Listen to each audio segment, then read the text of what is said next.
மடானி அரசாங்கத்தில் தற்போது தொடர்புத்துறை அமைச்சராக இருக்கும் PKR கட்சியின் ஃபமி ஃபட்ஜிலுக்கு பதிலாக அம்னோ பிரதிநிதி ஒருவர் அப்பதவியில் நியமனம் செய்யப்பட வேண்டும் என்று அம்னோ தேசிய இளைஞர் அணி தலைவர் டாக்டர் அக்மல் சாலே வலியுறுத்தினார்.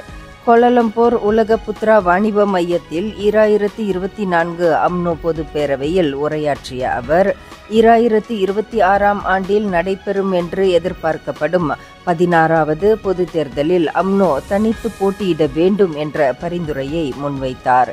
இந்த மண்டபத்தில் இப்போது லைன் இல்லை. இதனால் விவேக கைத்தொலைபேசியில் சமூக ஊடக செயலி இணைப்பை பெற முடியவில்லை.